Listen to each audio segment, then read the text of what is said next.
Kanina pa kita hinihintay. Hisoka.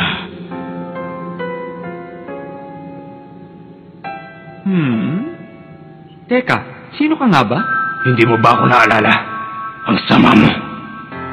Nagsumikap ako makarating dito hindi para sa anti-exam. Kung hindi para makapagiging sa iyong kasamaan! Aha, ganun pala.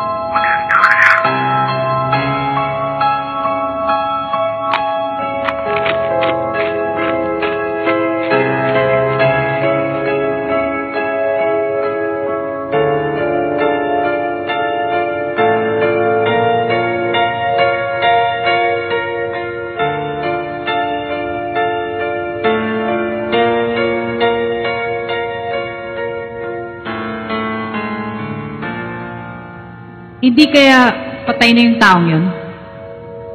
Ano sa palagay mo, Gon? Ha? Patay na yung mama?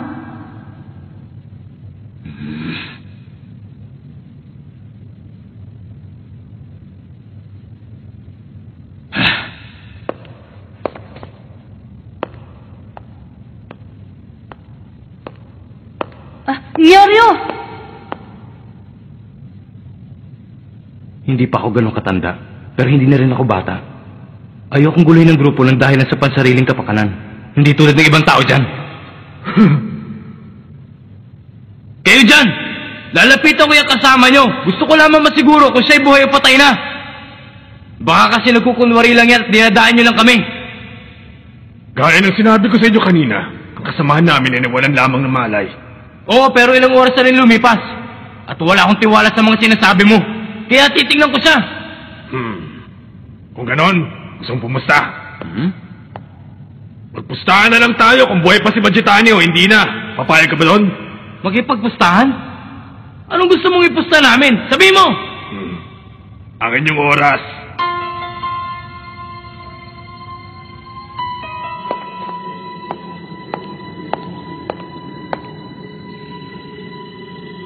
Ilang taon din ako nagsanay. Naganda ako para sa iyong katapusan. Matitikman mo ang aking paghihiganti! Talaga? Wala ka pa rin pinagbago.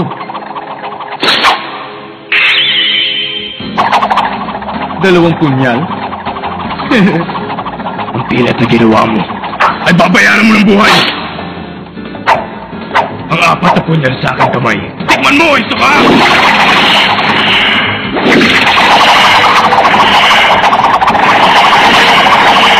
Kontrolado ko ang bawat galaw ng apat na punya na to. Kaya sinisiguro ko sa iyo ito mag-ahatid sa iyo sa katapusan mo. Hindi mo matatakasan ang aking paghihiganti kahit ano pang gawin mo. Kaya mabuti pa, simulan mo na magdasal.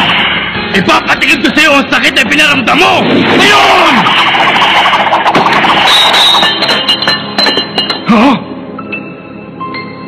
Mukha yata nasarapan ka sa pinatikim ko sa iyo noon. Ano, bumalik ka ba para matikman uli? Paano niya nagawa yun? Samantalang napakatagal ko nagsanay para masalo ang punyal.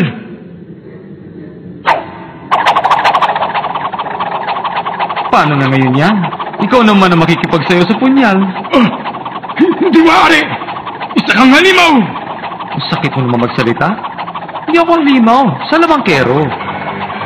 Sayang yung pag-iinsayo. Mukhang mawabaliwala.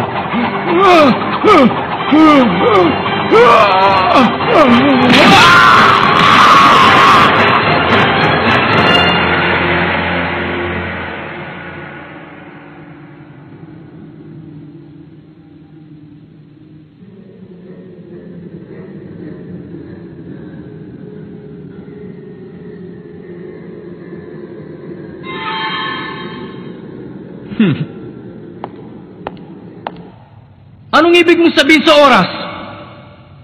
Madali lang. Oras ang ating paglalabanan sa gagawin nating pustahan.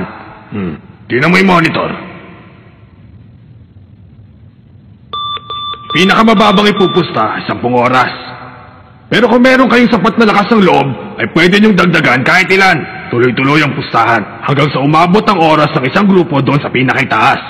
Sa madaling salita ay kapag naubos na ang oras ng kabilang grupo, ang nalalabing oras para sa inyong pagtakas sa toring ito ay 50. Kapag natalo kayo sa ating pustahan, ay mababawasan ng 50 ang inyong oras.